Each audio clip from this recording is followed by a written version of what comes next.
ओम नमो भगवते वासुदेवाय। नारायणं नमस्कृत्य नरं चैव नरोत्तमं देवीं सरस्वतीं व्यासं ततो जयमुदीरयेत्। पुरुषोत्तम मास भगवान को, सद्गुरुदेव भगवान को जय जय श्री राधे श्याम। अकारण करुणा करुणालय भगवान श्रीहरिको असीम अनुकम्पा र कृपाद्वारा सदा चाहिँ आज पनि उनै पुरुषोत्तम भगवानको चरित्रलाई श्रवण गर्नका निमित्त तपाईँ हामी सब यहाँ उपस्थित भएका छौँ। जुन पावन छ, पवित्र छ, जुन दक्षिणकाली माताको चरण सन्निध्यतालाई प्राप्त गरेर पुरुषोत्तम भगवानका लीलाहरू, पुरुषोत्तम भगवानका कथाहरूलाई श्रवण गर्ने जुन अवसर हामीलाई भगवान श्री हरिले प्रदान गर्नुभएको छ। हेर्नुहोस्, यस्तो अवसर सधैँ नमिल्न सक्छ, सधैँ पाउन सकिँदैन, अथवा सधैँ घर परिवारमा साथ नमिल्न सक्छ। तर मिलेको बेलामा यहाँ आएर उपस्थिति भएर भगवानको सेवामा हामी सबैजना जुटेका छौँ। किन अहिले अफिस जानु छैन, बाहिरतिर धेरै ठाउँमा घुम्नु हुँदैन, त्यस कारण हामीलाई अहिले त भगवानले यस्तो अवसर प्रदान गर्नुभएको छ कि योभन्दा पुण्य समयपछि कहिल्यै आउनेवाला छैन। योभन्दा अब एकदम व्यस्तताको समय आउनेछ, अत्याधिक व्यस्त हुनेछन् सबजनाहरू। तर अहिले यो समय छ, सब आफू घरभित्रै लकडाउन भएको अवस्था छ। हेर्नुहोस्, त्यसकारण यस्तो अवस्थामा पनि हामीले यदि भगवानको सेवा गर्न सकेनौँ, भगवानको पूजन गर्न सकेनौँ भने जीवनमा पछि त कल्पनै छैन। हेर्नुहोस्, धेरै गाह्रो छ, यस्तो अवसर मिल्न पनि गाह्रो छ र त्यसपछि हामी पूजा गर्छु भनेर पाउन पनि गाह्रो छ।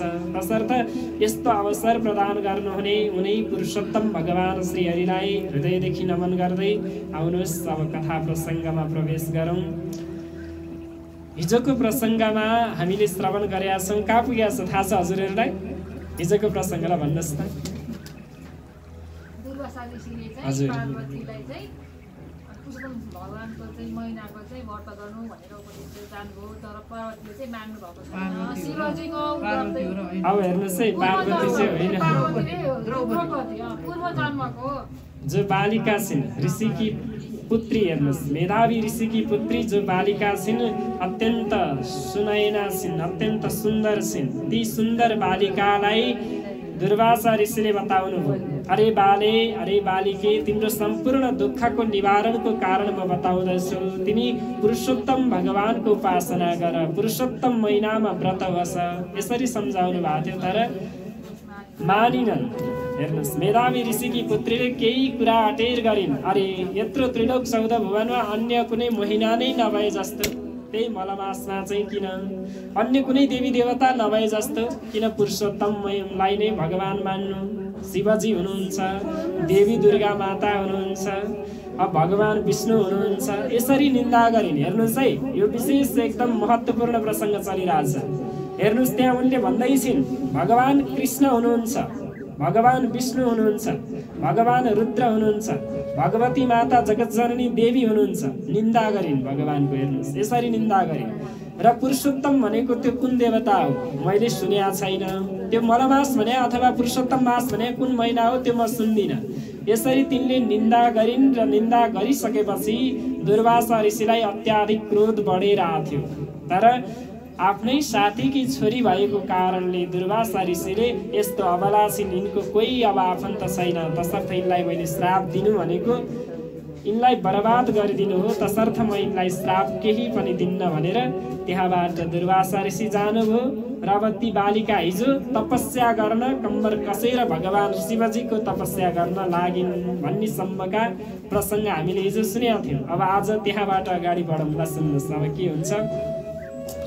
नारदजीले नरनारायण भगवानलाई बताउनुहुन्छ, हे प्रभु, हे भद्र विशालका नाथ, हे तपस्वी, हे नारायण, हजुरले जो कथा सुनाउनु भयो ती बालिकाले तपस्या गर्न लागिन् भनेर, अब त्यसपछि के भयो त्यो सम्पूर्ण कुरा मलाई सुनाउनुहोस्, यसरी प्रश्न गर्नुहुन्छ।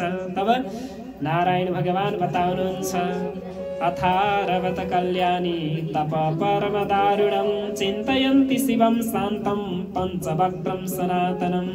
सनातन शाश्वत भगवान शिवजी को चिन्तन गर्न लागे। जो भगवान कस्तो हुनुहुन्छ अरे भन्दा शाश्वत सनातन हुनुहुन्छ अरे।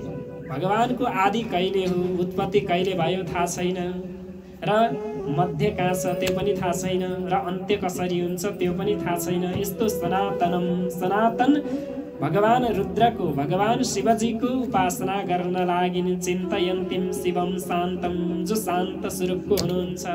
पञ्चवक्त्रम, भगवान शिवजीको 5वटा वक्त्र भनेको स्वरूप छ अरे, 5वटा शिर छ अरे, 5वटा मुखमण्डल छन् रे।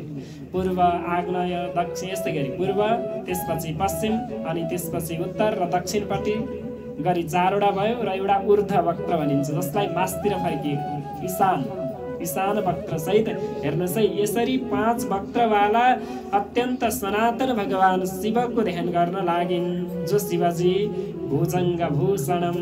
हेर्नुहोस्, संसारमा जसले जे तिरस्कार गरेका छन् त्यो सब भगवान शिवजीले धारण गर्नुभएको छ। संसारलाई अत्यन्त जलाउन लागेको विष, हलाहल कालाकुट नाम गरेको विष जो समुद्र मन्थनबाट निक्लिएको थियो, सब देवी देवताले गएर भने अरे प्रभु यो विषबाट हामी नष्ट हुने भयौँ, हजुरले यसलाई के गर्ने हो गर्नुहोस्। तब भगवान शिवजीले पार्वती आमालाई हेरेर इसारा गर्नुभयो, प्रिय के गरौँ। आमाले भन्नुभयो पक्का यिनले मर्दैनन् खाएर भन्ने थाहा थियो, तसर्थ पान गर्नुहोस् लोकको हित हुन्छ भनेर भन्नुभयो, र शिवजीले पान गर्नुभयो, घाँटीमा अड्काउनु भयो। हेर्नुहोस्, यसको पनि विशेष रहस्य छ। किन घाँटीभन्दा तल लानु भएन भन्दा घाँटीभन्दा तल भगवान नारायण बस्नुहुन्छ, भगवान कृष्णको ध्यान हुन्छ अरे, भगवान शिवजीको हृदयमा भगवान कृष्ण विराजमान हुनुभएको छ अरे। तसर्थ मेरो प्रभुलाई मैले विष पान गर्दा कतै दुःख नपुगोस्, कष्ट नहोस्, र मेरो हृदयभित्र निवास गर्ने परम प्रभु कृष्णलाई कतैबाट बाधा नपुगोस् भनेर भगवान रुद्रले आफ्नो घाँटीमै विषलाई धारण गर्नुभयो। त्यही भएर नीलकण्ठ भन्ने नाम रह्यो। हेर्नुहोस्, अब सर्पलाई तपाईँ हामीले देख्यौँ भने हामी भाग्छौँ, ढुङ्गाले हान्छौँ, लखेट्छौँ। अब त्यही सर्प सम्पूर्ण लोक चराचर जगतले उसलाई तिरस्कार गरेको छ, तर त्यही सर्प अब विचार गर्यो, ओहो मलाई कसैले शरण दिने भएनन् भनेर विचार गर्दै थियो, भगवान शिवजीको पासमा पुगेछ। तब अरे के भयो तलाई सोध्नुभयो शिवजीले, प्रभु संसारले मलाई तिरस्कार गरे, संसारले मलाई कसैले पनि राम्रो मान्दैनन्, लाइज मेरो गलामै बस भनेर यसरी भुजङ्ग भूषणम आभूषणको रूपमा सर्पलाई नै आफ्नो गलामा विभूषित गराउनु भएको यस्तो भगवान शिवजी जो देवम नन्दी भृङ्गी निसेवितम। अब नन्दी भृङ्गीहरू कसले रुचाउँछ र जो शिरै छैन कसैको अब खुट्टा छैन, कसैको हात छैन, देख्दै डर लाग्दा भयङ्कर विकराल स्वरूप भएका यस्ता भृङ्गी आदि 64 योगिनीहरू छन्। भूत प्रेत पिशाच हेर्नु सुन्ने बित्तिकै डर लाग्दछ। अब भूत भन्यो, प्रेत भन्यो, पिशाच भन्यो, ओहो झसङ्ग मन तर्सिन्छ। ती सब भगवान शिवजीका सेवक, वरिपरि बस्नेवाला पार्षद, जसरी तपाईँ हामी हाम्रो परिवारसँग वरिपरि बसेर भोजन गर्दछौँ, त्यस्तै भगवान शिवजी आफ्ना भूत प्रेत पिशाचहरूलाई वरिपरि राखेर ग्रहण गर्नुहुन्छ, नृत्य गर्नुहुन्छ, भोजन गर्नुहुन्छ। यस्तो भगवान शिवजी हुनुहुन्छ। यस्तो सम्पूर्ण गुणले परिपूर्ण हुनुभएका, संसारबाट अलग्गै स्वभावका भगवान शिवजीको आज ती बालिकाले ध्यान गर्न लागिन्, मतलब तपस्या गर्न लागिन्। 24 तत्त्वैश्च गुणैस्त्रिभिरविष्टुतम्। ती गुणले युक्त हुनुभएको सत्व रजो र तम यी तीनै गुण भगवान शिवजीमा व्याप्त छ र 24 तत्त्वैश्च 24 तत्त्वहरूले पनि युक्त हुनुभएको छ। यस्तो भगवान शिवजीको आज ती बालिका तपस्या गर्न लागिन्। ओम नमः शिवाय वन्दसिन्। अत्यन्त कठोर तपस्या गरिन्। चचार दुश्चरम बाला समुद्रस्य परम तपः। अत्यन्त कठोर तपस्या गरिन्। हेर्नुहोस्, गर्मीको समय छ, ग्रीष्म ऋतुको समयमा, ग्रीष्म ऋतुमा कुन कुन महिना पर्दछ हेर्नुहोस्। अब जेठ र असार ग्रीष्म पर्दछ। जेठ र असारमा ग्रीष्म ऋतु हुन्छ, अत्यन्त गर्मी हुन्छ हामीलाई। त्यो गर्मीको समयमा पूर्वमा आगो बाल्दछिन्, यतापट्टि साइडमा पनि आगो बाल्दछिन्, यता पश्चिम साइडमा पनि आगो बाल्दछिन्, अनि यता उत्तर साइडमा पनि आगो बाल्दछिन्, त्यसपछि यता रहेको एक ठाउँमा पनि आगो बाल्दछिन्। चारैपट्टिबाट आगो बलो र 5 आगोको बीचमा आफू बसेर त्यस्तो कठोर तपस्या गर्दथिन् रे। अत्यन्त गर्मीमा अत्यन्त गर्मीलाई खेपेर गर्मीलाई सहेर यसरी भगवान शिवजीको तपस्या गर्न लागिन्। पञ्चाग्नि नाम च मध्ये 5 स्थानबाट बलेको अग्निको बीचमा बसेर र त्यसपछि अब बताउनुहुन्छ हेमन्ते शिशिरे चैव शीतवार्यन्तर स्थिताः र यसै गरी अत्यन्त चिसो महिनामा जो मङ्सिर पुष माघ फागुन यी महिनाहरूमा अत्यन्त चिसो पानी हुन्छ। हेर्नुहोस् पानी कति चिसो हुन्छ, त्यो पानीको जलमा परिप्लुतः मतलब डुबेर शिरसम्म पानी आउने गरी आफ्नो गलासम्म पानी आउने गरी त्यसभित्र प्रवेश गरेर ओम नमः शिवाय ओम नमः शिवाय यसरी जप गर्दछिन्। उनको त्यतिखेरको स्वरूप साँच्चै कमलको जस्तो देखिन्थ्यो रे, कमलको जस्तो। कमलम यथा जलस्थम कमलम यथा जलको विकारको रूपमा जलमाथि उत्पन्न हुनेवाला कमल जसरी जलमा सुशोभित हुन्छ त्यस्तै प्रकारले त्यतिखेरको तपस्या गर्दा उनी सुशोभित हुन्थिन्। र उनले फेरेको श्वासको विषयमा बताउनुहुन्छ जो अत्यन्त अब जाडोको मौसममा हामीले अलिकति सास फेर्यौँ भने नि बाफ उठ्दछ। हेर्नुहोस् अब जलभित्र बसेर सास फेर्दा त झन् कति आयो होला, त्यहाँ त अब धुवा नै निक्लिन्थ्यो मुस्लै। र यस प्रकार उनको त्यो मुस्लो निक्लिँदाखेरि साँच्चै भ्रमराहरू भुनभुन भुनभुन गरेर चाहिँ सास फेरिरहेछन् जस्तो अत्यन्त सुन्दर दृश्य उनलाई देखिन्थ्यो। हेर्दा यसरी बताउनुहुन्छ र वर्षा सोनावृता सेते ठण्डीले वृश्चिकान्विते बर्सातको समयमा वर्षा ऋतुमा उनी बाहिर पिँढीमा बसेर आँगनमा बसेर भगवान शिवजीको तपस्या गर्दथिन् रे। भिजेर मतलब सबै जीवहरू सब भिजाएर अत्यन्त कष्टका साथ यसरी गर्दथिन् रे। सन्ध्यायो रुवायो स्तन्वे धूम्रपानमची करत र यस प्रकार अत्यन्त कठोर तपस्या गरिन् र ती बालिकाले दुवै साझा जो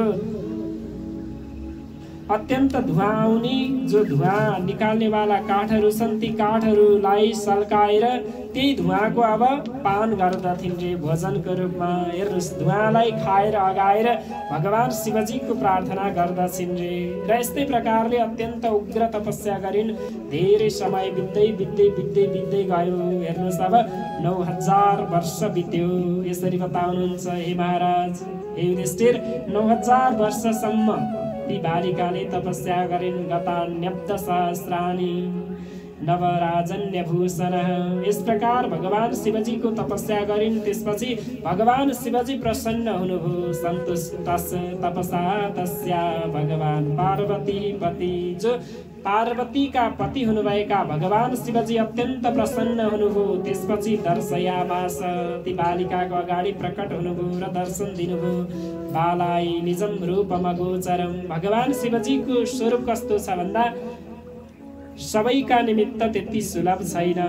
सबैका निमित्त सुलभ नभएको त्यस्तो आफ्नो दिव्य दृष्टिद्वारा मात्र देख्न सकिने। हेर्नुहोस् अब हाम्रो यो सामान्य चर्मचक्षुद्वारा देख्न नसकिने यस्तो स्वरूप भगवान शिवजीले दर्शन दिनुभयो। र त्यसपछि ती बालिका देह प्राण निवागतम मतलब एउटा ढलेको लासमा प्राण आए जस्तो जरक जुरुक्कै उठिन् रे। त्यतिखेर जब भगवान शिवजीको दर्शन पाइन्, जब भगवान शिवजीलाई आफ्नो अगाडि देखिन् तब मरेको लास एकाएक प्राण आएर जुरुक्क उठे जस्तो ती बालिका उठिन्। यसरी बताउनुहुन्छ र सा अब बताउन् तप कृषा शिशा बाला हृष्टपुष्टा तदा भवत् जब भगवानको त्यो तेजोमय शरीरको दर्शन पाइन्, ज्योतिषमय स्वरूपको दर्शन भयो तब सम्पूर्ण अङ्ग प्रत्यङ्गहरू जस्तो पहिला थियो त्यस्तै हृष्टपुष्ट भए।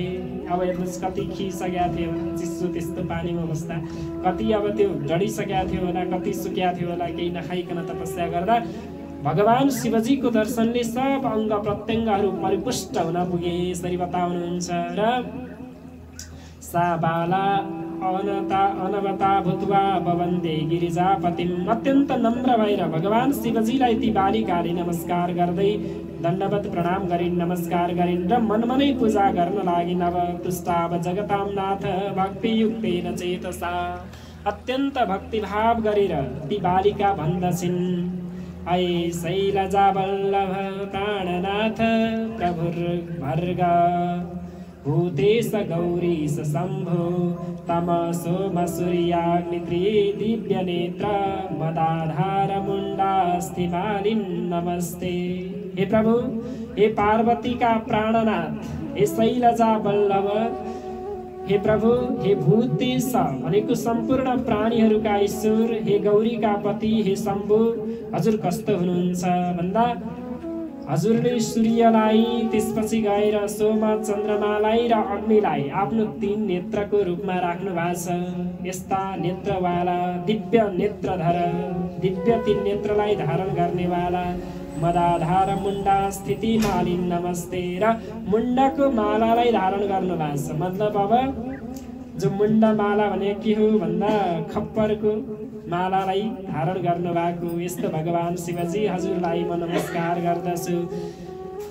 नरो नेक तापाभिभूताङ्ग पीठ परे घोर संसार वार्धौ निमग्न खल व्याल कालो ग्रदंष्टा विदष्टो विमुच्येत भवन्तं शरण्यं प्रपन्नः।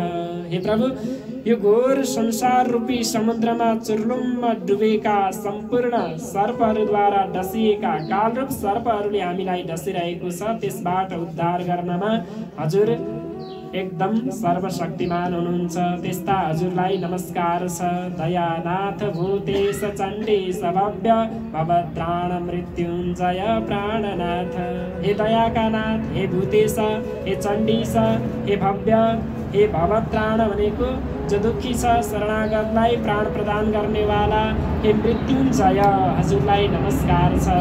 मख ध्वंसकर्ता, यज्ञलाई ध्वंस गर्नेवाला, जो दक्ष प्रजापतिको यज्ञ भगवान शङ्करले ध्वंस गर्नुभएको थियो, यस्तो यज्ञलाई ध्वंसकर्ता मतलब यज्ञलाई ध्वंस गर्ने हे प्रभु, समस्त अरिहर्त सम्पूर्ण आफ्ना भक्तहरूको दुःखलाई हरण गर्नेवाला, सेवकानां भव ध्वंसकर्ता र सेवक जनहरूलाई मनोवाञ्छित फल प्रदान गर्नेवाला हजुरलाई मेरो नमस्कार छ। नमो जन्महर्ता पुरा सृष्टिकर्ता, सम्पूर्ण चराचर जगतलाई नष्ट गर्नुहुने, सृष्टि गर्नुहुने, पालन गर्नुहुने हे प्रभु, हे त्वया दिया नव प्राणनाथ अघहर्ता। हे प्राणनाथ, हे दुखीका मालिक, हे प्रभु, सम्पूर्ण अघ भनेको पापलाई हरण गर्नेवाला हजुरलाई मेरो नमस्कार छ। यसरी ती बालिका भन्दछिन् नित्येवं मानसा वाचा शिवं स्तुता तपस्विनी वीरराम महाभागा मेधावी तनया नृपः। यता नारायण बताउनुहुन्छ नारदजीलाई, इत्येवं मनसा वाचा, इस प्रकार मनमनै भगवान शिवजीको उपासना गरिन्, आफ्नो वचन बोलिन् र स्तुति गरिन्। ती तपस्वी जो मेधावी ऋषि की तनया छोरी थिइन्, तिनले इस प्रकार भगवान शिवजीको तपस्या गरिसकेपछि के भयो त भन्दा भगवान कृष्ण यता बताउनुहुन्छ युधिष्ठिरजी महाराजलाई, तत्कृतं स्तोत्रमाकर्ण्य तपस्सुग्रतरेण च प्रसन्न वदनां भोजसतामुवाच सदाशिव। इस प्रकार ती बालिकाबाट प्रसन्न हुनुभएका भगवान शिवजीले अब हे युधिष्ठिर, हे अर्जुन बताउन लाग्नुभयो। भगवान शिवजी भन्नुहुन्छ यही कुरा यता नरनारायण भगवान बताउनुहुन्छ, भगवान कृष्णजीले उता बताउँदै हुनुहुन्छ भनेर भन्नुहुन्छ। र कृष्णजी भन्दै हुनुहुन्छ भगवान शिवजीले ती बालिकालाई अब अत्यन्त प्रसन्न भएर उत्तर दिन लाग्नुभयो। वरम वरय भद्रम ते यस्ते मनसे वाञ्छितम्। हे बालिका, हे तपस्विनी, तिम्रो मनमा जे इच्छा लागेको छ उचित वर माग, म तिम्रो तपस्याबाट प्रसन्न भएको छु। हे बालिका, तिमी अब दुःख नगर। अब तिमीमा पूर्णता नहुने, अब तिमीले पाउन नसक्नेवाला त्यस्तो संसारमा कुनै पनि वरदान छैन। अब म स्वयं जे माग्दछु त्यही वरदान प्रदान गर्दछु। अब यो कुरालाई सुनेर ती बालिका अत्यन्त प्रसन्न भइन्। आनन्दको समुद्रमा एकचोटि डुबे जस्तो भयो रे। आनन्दको समुद्र मतलब गर्मी भएको छ, हेर्नु सुखर मौलो गर्मी भएको छ। त्यो गर्मीबाट अलिकति टाढा पुग्नका निमित्त, त्यो गर्मीबाट बच्नका निमित्त चिसो जलमा गएर नुहाउँदा जति आनन्द प्राप्त हुन्छ त्यस्तै ती बालिका हिजोसम्म भारी भएको थियो, तनाव थियो, चिन्ता थियो, धेरै अनेक प्रकारका कुराहरूले सताइरहेका थिए। आज भगवानको शिवजीको यस्तो मधुर वचनलाई सुनेर अत्यन्त सुप्रसन्नम सदाशिवम, अत्यन्त प्रसन्न भएर भगवान शिवजीलाई भन्न लागि नभर्नुहोस् के भन्छन् यिनले दीननाथ दया सिन्धु प्रसन्नश्चन ममोपरि तदा मतकामितं देव देहि मा विलम्बं कुरु प्रभु। हे प्रभु विलम्ब नगर्नुहोस्, मलाई वरदान तुरुन्तै दिनुहोस्। पतिम देहि पतिम मह्यम पतिम पतिमहं वृणे पतिम देहि महादेव नान्यन् मे चिन्तितं हृदि। हे प्रभु मलाई पति दिनुहोस्, पति दिनुहोस्, पति दिनुहोस्, पति दिनुहोस्, पति दिनुहोस्। 5 पटक भनिन्, पति दिनुहोस् भनेर 5 पटक भनिन् र यसरी भनेर आफ्नो वचनलाई अब रोकेर प्रार्थना गर्दै रहिन्। तब भगवान शिवजीले भन्नुभयो बालिके तिमीले जे भनेकी छौ त्यो कुरा पूर्ण रहोस्। तथास्तु तथास्तु भन्नुभयो, तिमीले भने जस्तै होस्। यसरी भगवान शिवजीले पञ्चकृत्वस्त्वया यस्मात् पति सम्प्रार्थितो धुना 5 वटा तिमीले पति माग्यौ, 5 वटा पति तिम्रा भविष्यमा हुनेछन्। तस्मात् पञ्च भविष्यन्ति पतयस्तव सुन्दरी। हे बालिके तिमीले 5 पटक आफ्नो पति मागेको कारणले गर्दा तिमीलाई 5 वटा पति प्राप्त हुनेछ। सुरा सकल धर्मज्ञ साधव सत्य विक्रम बताउनुहुन्छ। सुराः अत्यन्त सुरवीर हुनेछन्, सकल धर्मज्ञ सम्पूर्ण धर्म मर्यादामा चल्नेवाला छन्। साधव अत्यन्त सज्जनहरू छन्। सत्य विक्रमाः सत्यको पालनमा तत्पर रहनेवाला छन् र अत्यन्त यजुवान यज्ञ गर्नेवाला छन्। आफ्नो गुणद्वारा सम्पूर्ण इन्द्रियहरूलाई जित्नेवाला छन्। यस्ता सम्पूर्ण गुणद्वारा परिपूर्ण भएका 5 जना पति तिमीले प्राप्त गर्नेछौ। यसरी भगवान शिवजीले आशीर्वाद दिनुभयो। तब कृष्ण भगवान यता बताउनुहुन्छ इत्याकर्ण्य वचस्तस्य दुर्जटे रणते प्रियम उवाच वनता भूत्वा बाला वाक्य विशारद। जब यस्तो कुरा सुनिन्, यस्तो वरदान सुनिन्, तब बालिका अलि रिसाइन् र रिसाएर अब भगवान शिवजीसँग भन्दछिन्, बोल्न लागिन् हे प्रभु एवं मे गिरि जाकान्त मास्तु लोकेति कौतुकम् एकस्या एकैवास्ते भर्ता नार्य सदाशिव। हे प्रभु यो हजुरले अनर्थ के वरदान दिनुभयो? अहिलेसम्म संसारमा एउटा पत्नीको एउटा पति भन्दा अरू छैन।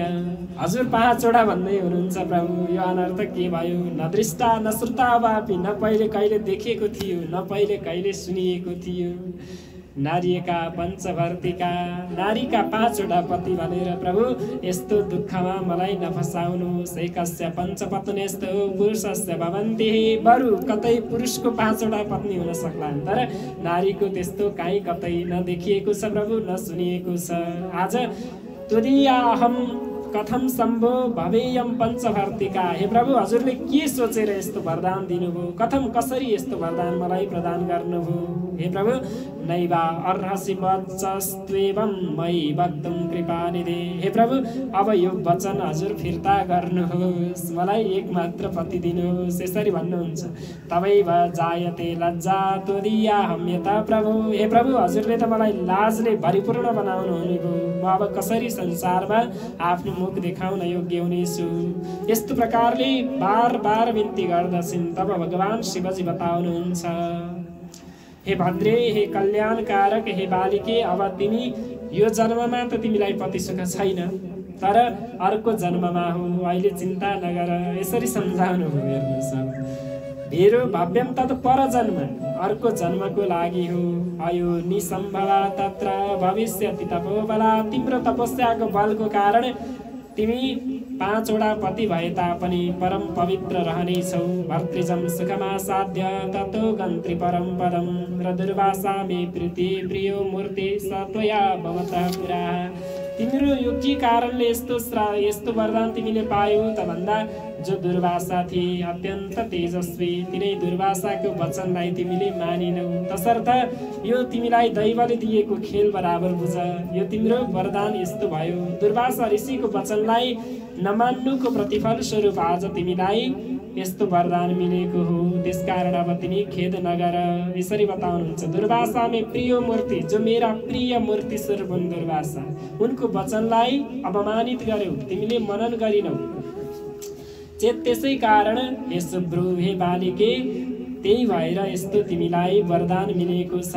तसर्थ तिमीले फेरि अर्को पुरुषोत्तम भगवानको अत्यन्त तिरस्कार गर्यौ, नकृतो भगवत प्रिय, निन्दा गर्यौ। हेर्नुहोस्, त्यही भएर भगवानको निन्दा गर्नु हुँदैन। उनले के भनेका थिइन्? शिवजी राम्रो हुनुहुन्छ, भगवान कृष्ण हुँदाहुँदै, भगवान विष्णु हुँदाहुँदै त्यो पुरुषोत्तम को हो? त्यो पुरुषोत्तम मास यत्रो वैशाख छ, जेठ छ, असार छ।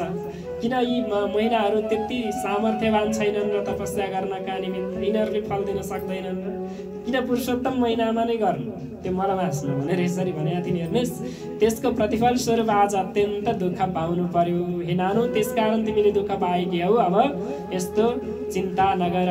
यस्मिन् अर्पितमैश्वर्यं श्रीकृष्णेनात्मनात्मनः सुखम्। र यस प्रकार अपमान गरिएको कारणले गर्दा, भगवान कृष्णको अपमान, भगवान पुरुषोत्तम मासको अपमानको कारणले गर्दा तिमीलाई यस्तो वरदान प्राप्त भएको हो। अब तिमी भगवान श्रीहरिकै भजन गर भनेर यसरी भगवान शिवजी त्यहाँबाट अब बिदा हुनुभयो। र अब तिनी अत्यन्त चिन्तित भइन। अब हेर्नुहोस्, झन् चिन्तालाई नष्ट गरौँ भनेर तपस्या गरे, झन् चिन्ता बढ्दै गयो। नान्यथा भावि तद्बाले पुरुषोत्तम खण्डनात् यो वै विन्दन्ति तं मासं सयाति घोर रौरवम्। त्यसकारण बताउनुहुन्छ यहाँ नरनारायण भगवान, हे नारद, नान्यथा भावि तद्बाले पुरुषोत्तम खण्डनात्, ती बालिकाले पुरुषोत्तम भगवानको अपमान गर्नाले, पुरुषोत्तम मासको अपमान गर्नाले त्यस्तो फललाई प्राप्त गरिन्। यदि कसैले पुरुषोत्तम भगवानको निन्दा गर्दछ भने, त्यो महिनाको विषयमा निन्दा गर्दछ, त्यो महिनामा गर्नु हुँदैन, यी कार्यहरू गर्नु वर्जित छ भन्दछ भने घोर रौरवम, रौरव पनि घोर रौरव नरकमा पर्दछ।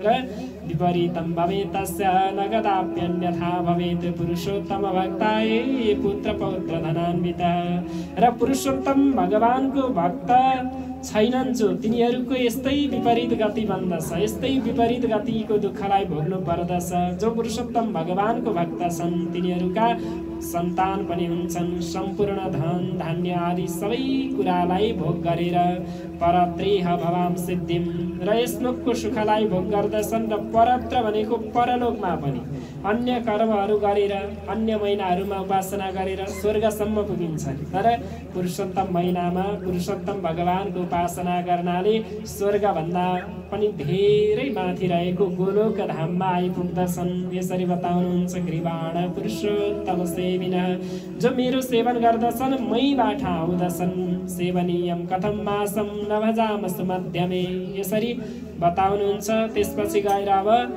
वदैन्नवम नीलकण्ठ क्षिप्रमन्तर्दधे हरि, यस्तो प्रकारले भगवान शिवजीले बताएर शिवजी अन्तर्ध्यान हुनु भइसकेपछि चकिता सा भवत बाला युतभ्रष्टा मृगी यथा। अब अत्यन्त चकित भइन्, आश्चर्यचकितमा परिन्। ओहो, पुरुषोत्तम मास त अत्यन्त सर्वश्रेष्ठ रहेछ, मैले भगवान पुरुषोत्तमको अवहेलना गरेँ, साह्रै दुःख मनाउँदछन्। र अब पीर यस्तो पर्दछ। हेर्नुहोस्, अब एउटा झुण्ड छ, एउटा बथान छ, एउटा जमात छ, एउटा समूह छ, एउटा हुल छ, जो मृगहरूको, त्यो मृगहरूको हुलबाट छुटेको मृगको जस्तै उनको दशा भयो। यो हिजो पनि आएको थियो, हिजो पनि उदाहरण यही आएको थियो। हेर्नुहोस्, त्यस्तै मृगको बथानबाट छुटेको मृगिणीको जस्तो अवस्था हुन्छ, त्यस्तै अवस्था तिनको भयो भनेर यता बताउनुहुन्छ।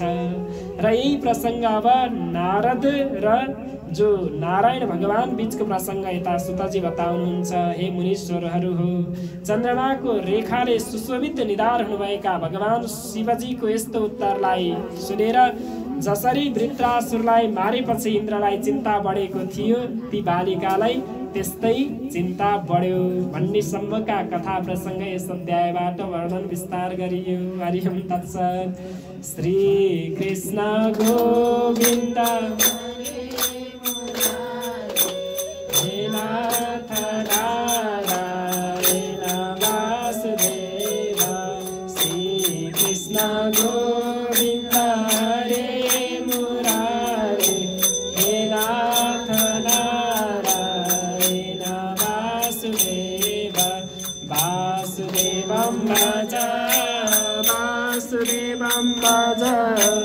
वासुदेवं